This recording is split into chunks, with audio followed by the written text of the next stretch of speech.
Merci pour votre fidélité d'écoute à Nana FM et bienvenue à ce second numéro du débat de Nana FM de cette semaine. Le samedi 3 décembre passé, la coalition Lindao a vu sa conférence débat prévue au César sur la gouvernance d'État interdite. Quelles sont les raisons de cette interdiction?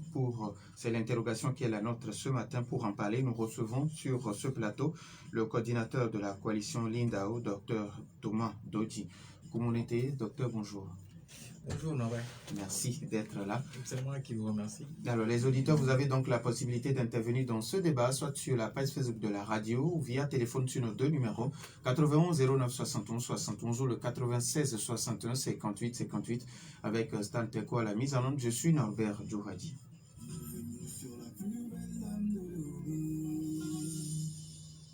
Une fois encore, merci pour votre fidélité d'écoute à Nana FM et merci docteur d'avoir accepté notre invitation. Je le disais dans mes mots introductifs que le samedi dernier, la coalition Lindao avait prévu une conférence débat sur la gouvernance d'État. Malheureusement, la conférence n'a pas eu lieu, elle a été interdite. Est-ce qu'on vous a dit les raisons de cette interdiction?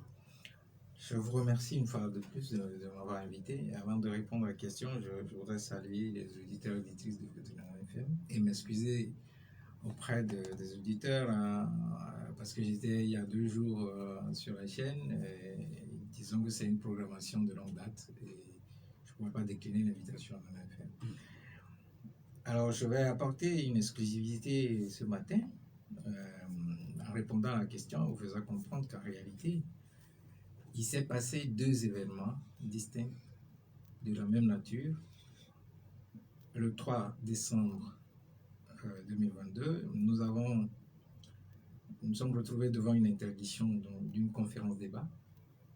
Et le 4 décembre 2022, à 15h, nous avons eu la même situation à Campus Plage, où je devais rencontrer quelques responsables de victimes de trading.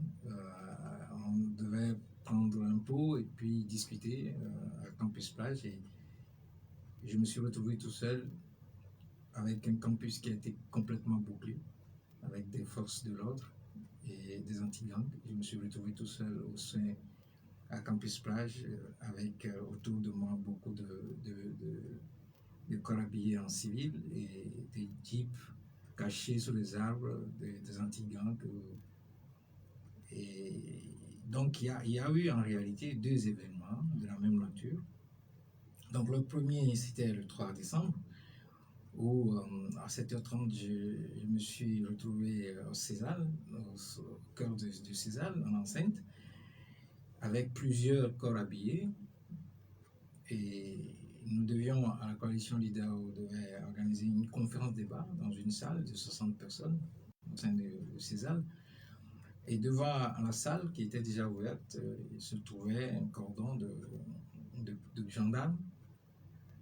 Et je me suis approché et je les ai salués. Ils m'ont répondu gentiment et je leur ai fait comprendre qu'on allait organiser une conférence débat dans la salle qui est derrière eux.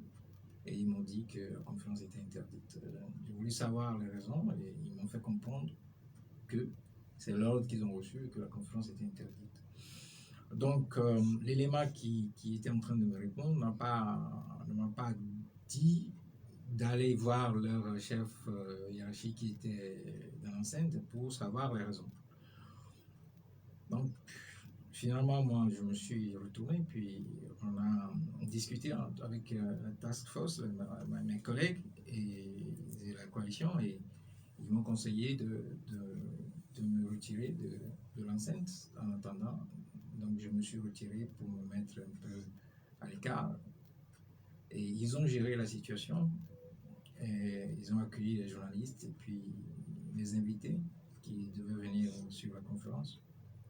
Donc, une fois que je suis parti, eh bien, les forces de l'ordre ont fait comprendre à mes collègues de la coalition qu'en réalité, on n'a pas demandé la permission. Est-ce que nous avons demandé la permission au maire?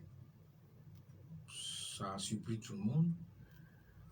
Et j'étais là moi-même personnellement et ils ne m'ont pas posé telle question, et après on fait croire que bon, on devait demander la permission au maire. Jusqu'à présent, nous n'avons pas des informations que nous devons laisser sur la place publique. C'est vrai que nous savons exactement ce qui était en cours, puisque ça s'est répété le lendemain. Et nous attendons, si c'est le maire de Golfe 4, nous attendons patiemment que ce dernier puisse sortir un communiqué et nous préciser les lois du Togo sur lesquelles il s'est basé pour interdire une conférence. En tout cas, c'est ce que les corps habillés nous ont fait comprendre. Maintenant, on attend, ou si c'est le gouvernement qui l'a fait, on attend qu'il sorte un communiqué pour nous préciser les raisons. Donc le lendemain, le 4 décembre, j'ai subi la même chose. Il aurait pu m'arriver quelque chose à Campus Plage. On aurait pu me bastonner ou me tirer dessus, puisque je me suis retrouvé tout seul. Et tous les personnes avec lesquelles j'avais ce rendez-vous m'ont appelé et en me disant qu'on leur a interdit l'accès au campus et que tout le campus était bouclé. Il y avait des unités d'anti-gang dans le campus. On a mobilisé toutes les forces de sécurité du campus. Mais bizarrement, lorsque je suis arrivé à l'entrée principale, on m'a laissé passer, moi, et je me suis retrouvé tout seul.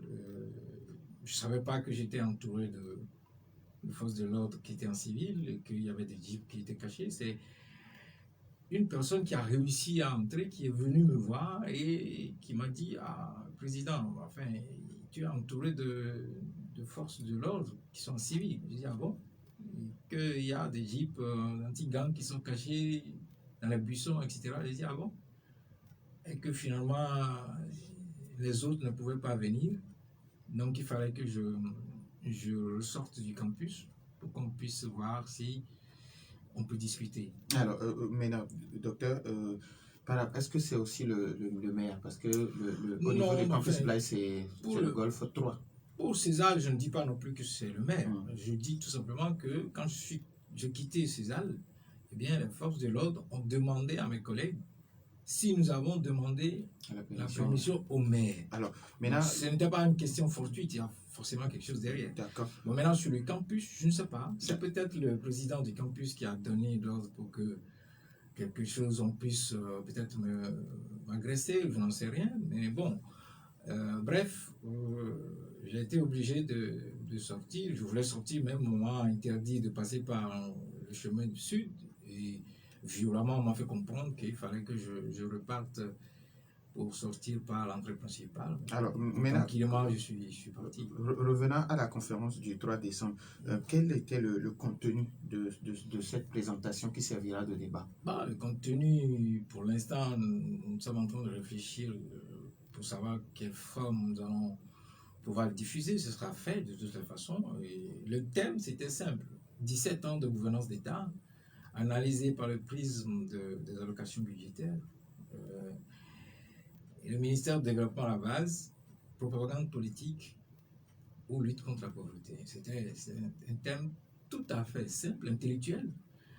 Et le contenu est un contenu, comme vous le savez, la plupart du temps, lorsque nous sortons nos documents, vous savez quel est le niveau intellectuel sur lequel nous nourrissons. Donc, c'est un contenu intellectuel où la question serait posée aux invités à la conférence après la présentation, en leur demandant si, selon eux, eh bien, les ressources budgétaires, les ressources des Togolais, l'argent du contribuable togolais qui est mis à la disposition du ministère du Développement à la base, et est-ce que, selon la présentation que nous avons décrite, l'ensemble des projets qui ont été menés, initiés, les résultats qui sont sortis de ces projets-là, le concept même de développement à la base que nous allions expliquer, les modes de financement, le modèle d'implémentation, d'exécution, et tout ceci allait être expliqué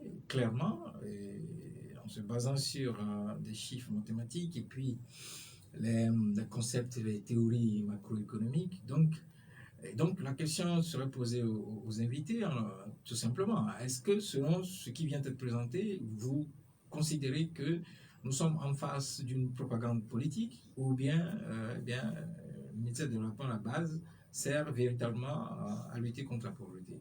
Voilà. Voilà le thème. Il y a un contenu qui est dense, c'est vrai, mais bon, puisque nous avons étudié en gros 21 projets, je crois, à fond, les montants qui ont été alloués, les objectifs qui étaient définis, est-ce qu'il y a des résultats, est-ce qu'il y a des rapports. Nous avons investigué, nous avons étudié tous les rapports, donc nous avons analysé l'impact économique que cela aurait pu avoir sur le Togo, etc. Et avec tout ce qu'il y a comme théorie et des explications théoriques montrant clairement le fait que le ministère du Développement à la base fait peut-être de la politique, puisque c'est des projets politiques, c'est des politiques publiques qui ont été mises en œuvre, qui ont été mises en place, qui ont été initiées, qui ont été exécutées.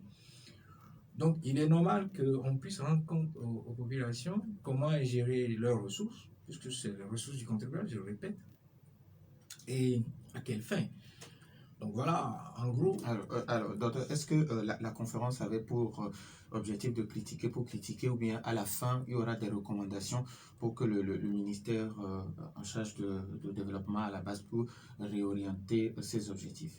Critiquer pour critiquer, ça ce sont des choses. Enfin, il y a à la fin, il y a des suggestions, pas forcément au ministère du Développement à la base, mais même à son excellent président de la République, puisque c'est lui qui mène la politique publique du pays. C'est lui qui initie les programmes et les projets. Donc, un seul exemple. Nous allions proposer au gouvernement que le ministère du Développement à la base, ce nom-là était un dénominatif politique. Le ministère du Développement à la base, c'est un nom politique. Pour mettre en œuvre ce qu'on appelle des politiques macroéconomiques spécifiques. Donc, et nous allions l'expliquer et faire comprendre que au stade actuel des caractéristiques du Togo, parce que le Togo a des caractéristiques économiques. Au stade actuel des caractéristiques du Togo, le Togo est considéré dans les classements comme étant un pays pauvre, à faible revenu et fragile. Eh bien, on ne pouvait pas lutter contre la pauvreté de façon efficace par le biais des politiques publiques spécifiques. Et que, pour l'instant, ce qui est en train d'être fait ne donnera absolument aucun résultat par le biais du ministère du Développement à la base.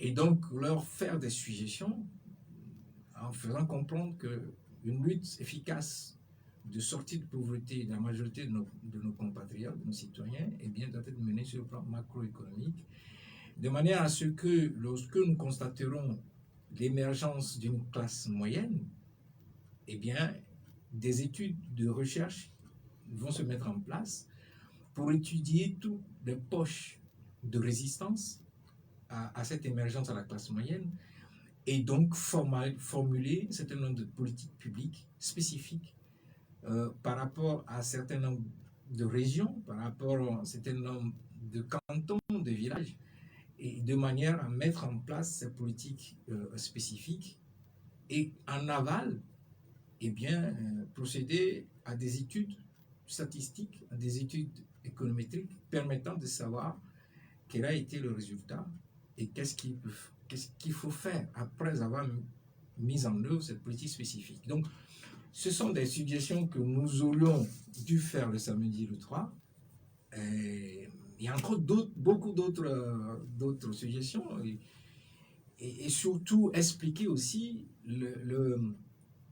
la première préoccupation et la deuxième préoccupation que nous avons sorti lorsque nous avons lancé la coalition LIDAO, puisque nous avons sorti 10 préoccupations. La première, c'était la réduction du nombre de départements ministériels à 20 ministères, et le fait que nous disions déjà à l'époque qu'il fallait que le ministère du Développement à la base n'existe plus et que ce concept puisse passer sous le ministère de l'Action sociale sous forme de direction. Donc nous voulions l'expliquer, les raisons pour lesquelles nous avons fait cette proposition. Et surtout, la deuxième, c'est expliquer pourquoi les allocations budgétaires du ministère du Développement à la base avaient le plus fort taux de pourcentage de progression moyenne annuelle, 58%, alors même que le ministère des Sports, par exemple, c'est environ 6%, le ministère de l'Action sociale, c'est 3%, et que ceci impliquait ce que nous appelons une absence d'optimisation des allocations budgétaires pour avoir des résultats efficaces. Donc, c'est tout ceci que nous allons expliquer au cours de cette conférence débat, et malheureusement, ça a été interdit. Les auditeurs ont maintenant la possibilité sur nos deux numéros, 91 09 71 71 ou le 96 61 58 58, mais après la pause. Fimo 228, la boutique est ouverte. Un prestigieux magasin de vente des plus grands créateurs de mode africain. Vous y trouverez les réalisations de Desmo Design, Jacques Logo, Ejiro Mostafiri, Victoria Grace, Adama Paris, Katio Eleganza, les hommes de Fauvette et bien d'autres. Fimo 228, la boutique. La haute couture a enfin son espace. Boulevard de la Victoire au Campus Distant, à côté de Computer Plus. Infoline 00228 90 43 75 75. Vous avez du talent, nous avons le Figo 228. La boutique en ligne. 91 09 71 71 ou le 96 61 58 58. Nous avons un premier auditeur en ligne. Nana FM, allô? Oui, bonjour. Bonjour. Pélé, comment allez-vous? Très bien. Allez-y, on vous écoute. Concernant notre invité, M. Président, Bonjour. oui, qu'on a besoin de ce contact aussi. La vraie préoccupation, je pense que ce que vous êtes un peu de dire, en fait, ça va gêner les régimes. Parce que le régime ne communique pas. Il ne dit pas ce qui se passe. Maintenant qu'on a écouté le chef de l'État en 2010, qui a dit qu'il y a une minorité qui ne s'attaque à la sécurité. Maintenant, la question que moi je pose toujours est que qu'est-ce qui fait que le pays n'a pas de l'État de rien comme le système que vous, longuement, puisque le Togo. Voilà. Les chefs du Togo sont parce que tout ce que vous êtes en train de dire, je pense que c'est l'état des lieux que le gouvernement devrait faire, que nous ne le fasse pas.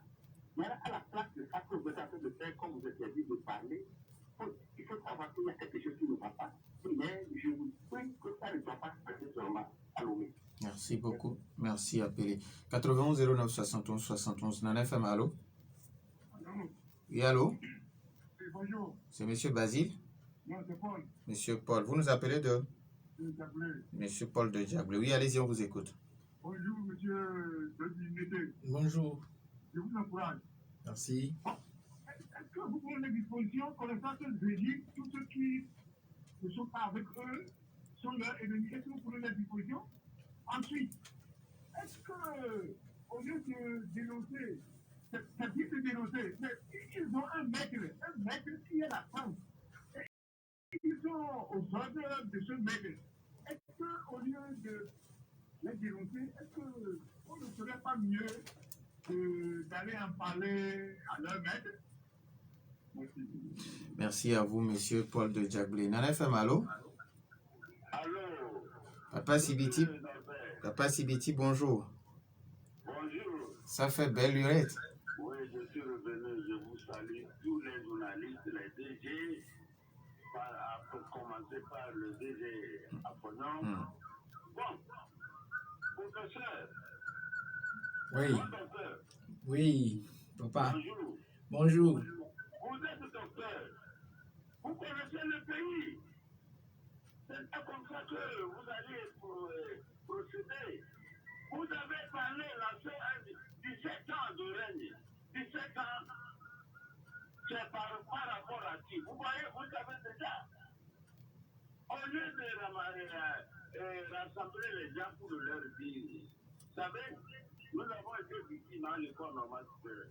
Ces gens-là, quand on vous prend, Monsieur Laurent, moi aussi, le juge des examens, on dit, nous avons reçu l'ordre de vous arrêter et de vous enfermer, et c'est tout. C'est ce qu'on vous a dit. Pourquoi ne pas commencer par le ministère du Développement? Vous allez voir le ministre des agents et même le président de la République. Vous êtes une personnalité. Vous allez à la présidence. Ce que vous voulez faire, vous commencez horizontalement par eux, vos propositions, le répète, et puis au lieu d'aller évacuer le mouton publiquement, c'est ça. Moi, je vous remercie. Je souhaite que vous recommencez vos travaux. Merci. Pas question de mettre en bas, vous voyez. Et je pense que vous allez atteindre votre objectif. Merci beaucoup à Papa Sibiti. 91 09 71 71 ou le 96 61 58 58. Nana FM, allô? Oui, allô, bonjour. Merci Dadido Gomi, bonjour. Bonjour, docteur Koumou. Bonjour. Et permettez que je dévie un peu, c'est pour me faire comprendre. Hier, j'ai entendu le président de APUCIA sur vos antennes qui parlait de comment il travaillait. Il a dit que les Togolais, quoi qu'ils ne travaillent pas, eux, ils ont des dossiers au niveau du tribunal, mais c'est le tribunal qui n'a pas encore commencé à juger les délits de corruption. Et je voudrais dire par là que cela rejoint le thème du jour, bien que c'est à des titres différents. Oui. Ça veut dire que il y a des choses que le gouvernement n'aimerait pas que la population sache. Moi, j'ai une petite suggestion à notre invité. Oui. Est-ce qu'il ne serait pas bon qu'il fasse des petites communications dans les réseaux sociaux, comme des séries, pour nous informer petit à petit, au lieu de s'exposer, qu'il expose physiquement sa vie, parce que je sais que c'est ce qui peut arriver, pour que, quand l'alternance arrivera, il puisse de vive voix nous dire ce qu'il voulait dire aujourd'hui et qu'on l'a empêché de dire. Merci. Merci et bonne journée à vous aussi, Mas, depuis Adido Gomé. Nana FM, allô? Bonjour. Oui, bonjour. Laissez-moi 10 minutes de télé. Allô? Oui, allô? Monsieur Basile, allez-y. Oui, oui. Et je vous salue vous tous. Bon, moi, je veux leur dire, dans notre dénaturé, là, on dit, que n'a pas eu de donna. Bon, tout semble que nous dit, mais ça, c'est, quand j'ai parlé de ça, c'est pas parce que c'est pour exprimer bien ce que je veux dire. Oui, allez-y. Ce que j'apprécie vraiment à cette valeur, ils sont dans ce pays. Tout ce qui vient dire, moi, ça va tout droit au frère. Mais quand ils sont là, on prime les gens du gouvernement, il n'a pas passé, il y a eu une dame qui a compris. Pour la bonne gouvernance, c'est dans ce pays que nous sommes. Pour voir tout ça là. Mais ils sont primés à tout bout de champ. C'est tout ce que moi je pose. J'avais posé ça à plusieurs personnes. Le professeur David, le sait, il est posé ça. Il y a tout le monde. Chacun qui passe ici là-bas, je lui pose la question là. Les réponses sont tellement. Je ne veux pas utiliser le mot. Merci beaucoup à M. Basile. 91 09 71 71 ou le 96 61 58 58. Mais bien avant que les auditeurs n'appellent, alors docteur, vous avez suivi avec moi les uns et les autres. D'abord, vous voulez réagir par rapport dans l'ensemble et puis on va y aller de façon individuelle. Non, je voudrais d'abord dire que ces deux événements qui se sont produits le 3 et le 4, pour moi personnellement, hein, je ne parle pas au nom de la coalition LIDAO, pour moi personnellement, c'est un soulagement, c'est un véritable soulagement, parce que très peu de gens savent ce que j'ai subi depuis 7 ans, ce que je subis avec ma famille. Lorsque Papa Sibiti, je ne sais pas que je fais des conférences depuis des années, j'ai fait une conférence sur le phosphate du Togo, où j'ai expliqué que le phosphate du Togo reposait dans les mains de son excellent président de la République, de la famille Ederi, des Gupta, etc. En faisant ces conférences, personne ne m'a empêché de le faire. J'ai encore redit ça tout dernièrement, ces 3 derniers mois, lorsque j'ai fait une série de conférences sur la corruption qui n'a pas été interdite. Donc, il y a beaucoup de choses que je dis que les gouvernants savent, que je dévoile. Et ce que j'ai subi depuis des années, j'aurais pu mourir sans que personne ne sache exactement quelle était la cause. Là, on était sur des plans éthérico-astral, mental inférieur, ou sur les plans subtils, où beaucoup de choses se sont produites. Aujourd'hui, et ça se formalise sur le plan physique, pour moi, c'est un vrai soulagement d'avoir été en contact la dernière fois avec les forces de l'ordre, et puis le lendemain, en face des unités d'anti-gang qui étaient là, avec des cordelettes, des policiers qui étaient en civil. Bon, moi, j'ai regardé tout ça avec beaucoup de recul, en sachant pertinemment que ça allait arriver, que même le pire m'attend. Mais bon, c'est un engagement que nous avons pris et nous irons jusqu'au bout. Maintenant, on peut répondre. Oui, avant d'y aller, nous avons un autre auditeur en ligne. Nana Famalo. Madame ici, bonjour. Voilà. Au Togo, on remarque qu'on gère la République comme une épicerie. On gère la République comme une épicerie. À chaque édition du compte, les gens ne veulent jamais affirmer.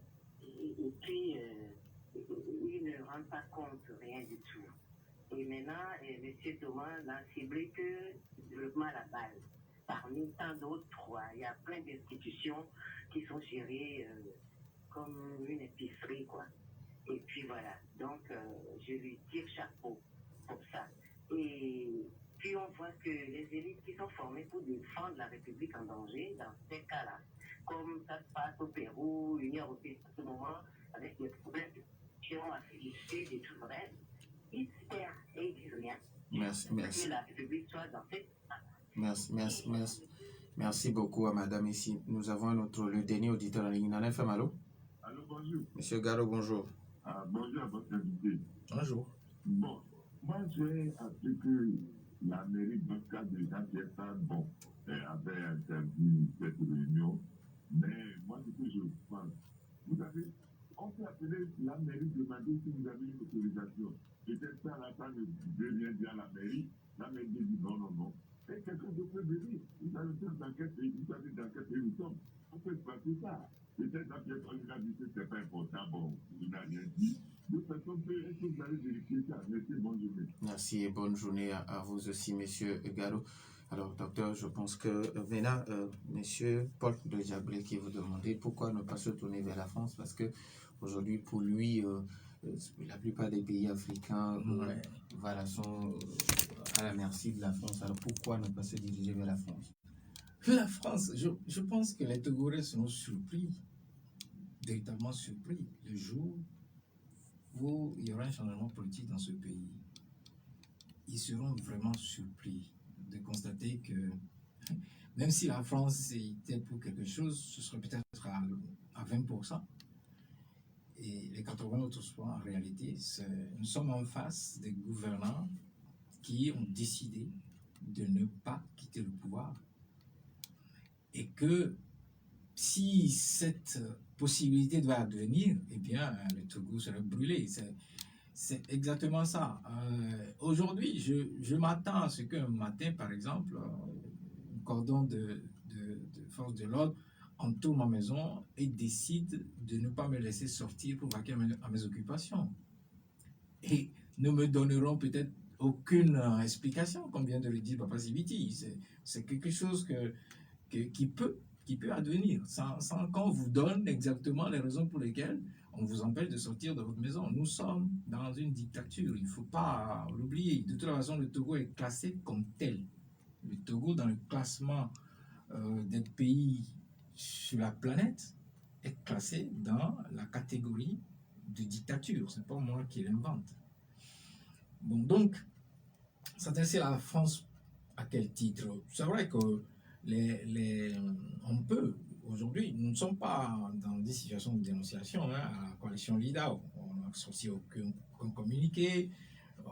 Pour l'instant, on réfléchit calmement sur ce qui s'est passé et on essaie de s'organiser par rapport à ce qui va se passer. Parce qu'il y a d'autres événements qui vont certainement se produire.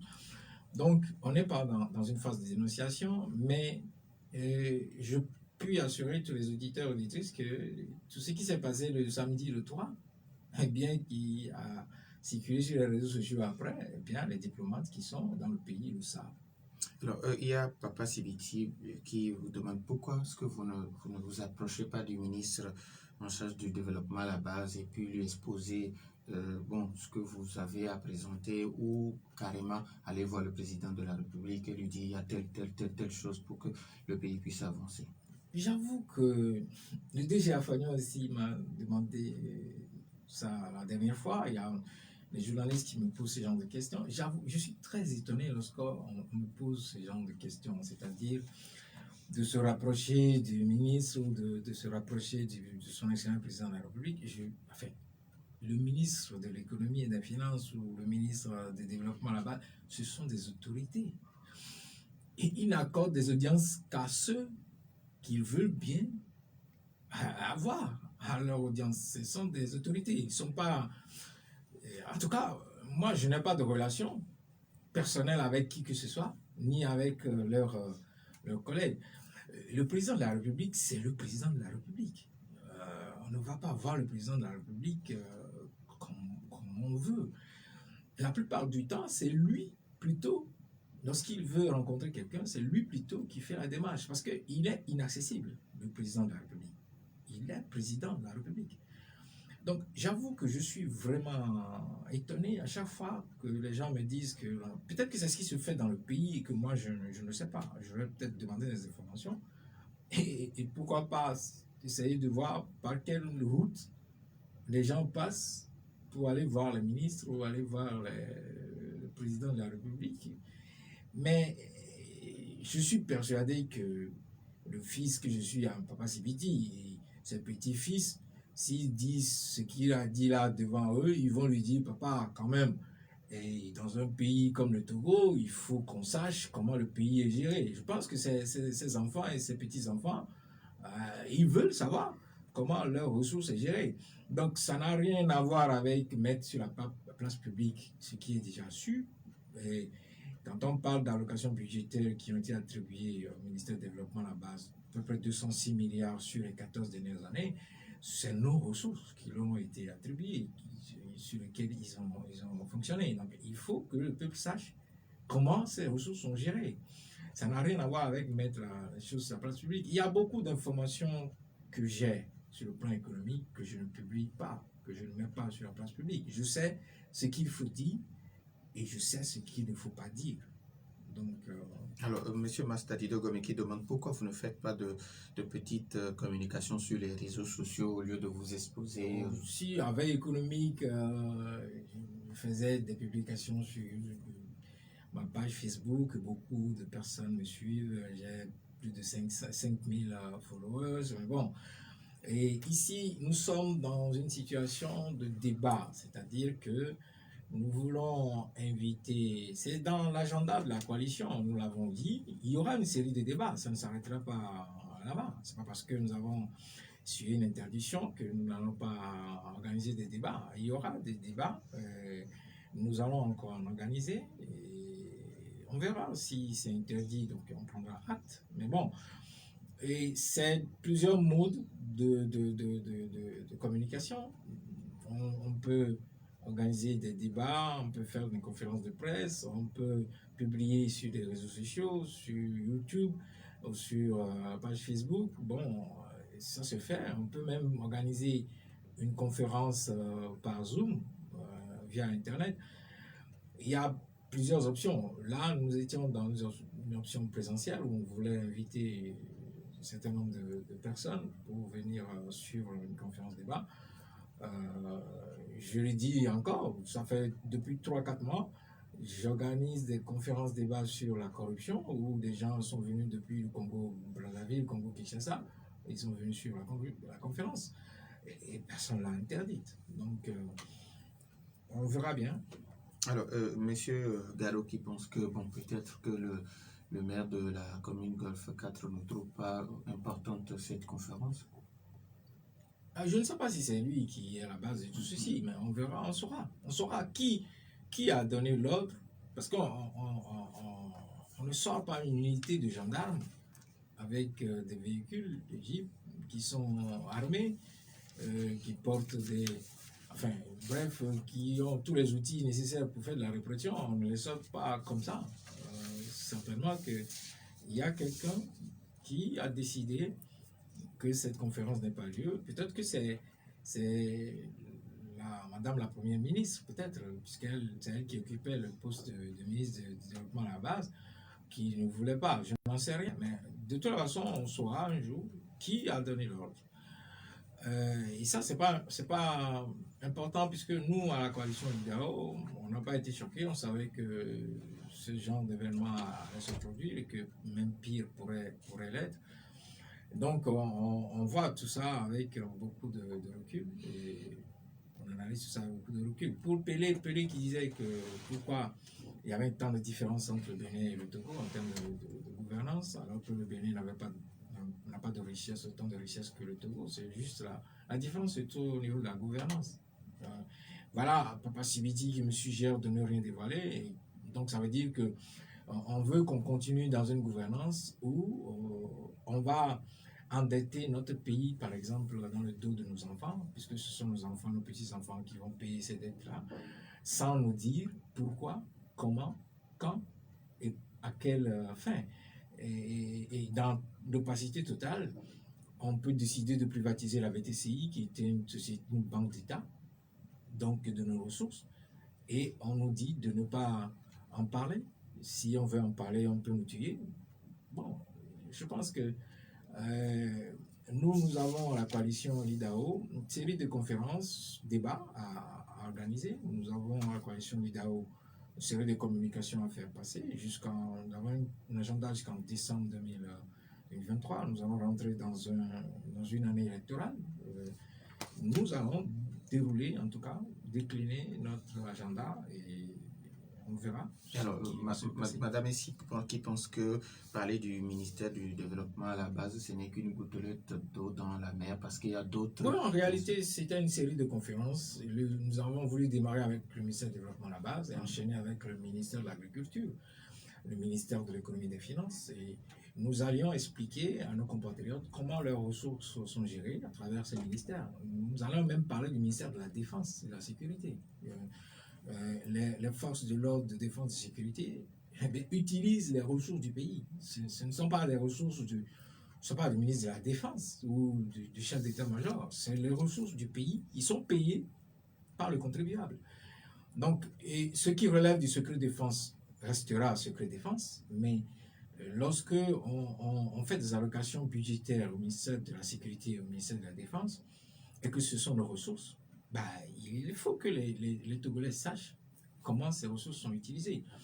Bon, maintenant, si le jour où nous voulons organiser une conférence débat sur le ministère de la Sécurité et que nous nous retrouvons encore devant des forces de l'ordre, on comprendra définitivement qu'en réalité, eh bien, le gouvernement est plein d'intellectuels, mais qui refusent le débat intellectuel et qui veulent plutôt passer par la force. Donc, on verra bien. Alors, docteur, nous savons qu'actuellement l'Assemblée nationale est en session budgétaire pour l'année 2023. En attendant le vote officiel du budget, quelles sont les attentes déjà de la coalition Lindao par rapport à ce budget 2023? Disons que nous nous prononcerons sur le budget quand l'Assemblée nationale va voter le budget. Et certainement, ce sera en janvier. Et nous allons l'analyser en profondeur, réfléchir là-dessus et puis nous prononcer. Peut-être pas une conférence débat. Et là, on verra si ça va encore être interdit. Disons que la coalition LIDAO a déjà formulé ses préoccupations en ce qui concerne le budget. Nous avons, dans les préoccupations, les 10 préoccupations que nous avons adressées à son excellent président de la République, nous avons formulé le vœu que le budget 2023 soit à hauteur de 2210 milliards. On nous fait comprendre qu'on aura un budget de 1900 milliards, soit à peine moins de 200 milliards d'augmentation par rapport au budget initial de départ. Par rapport au rectificatif, c'est 70 milliards qui ont été ajoutés. Pour nous, à la coalition, nous estimons que ce sera insuffisant. Mais bon, c'est eux qui gouvernent. Ils ont pris une décision. On verra ce qui va se passer. Ce qui est sûr, le ministre de l'économie et des finances nous a dit la dernière fois sur RFI que nous étions dans le taux d'inflation de l'ordre de 7% pour 2022. Je pense que si ce qu'il dit est vrai, ça restera relativement stable pour 2023.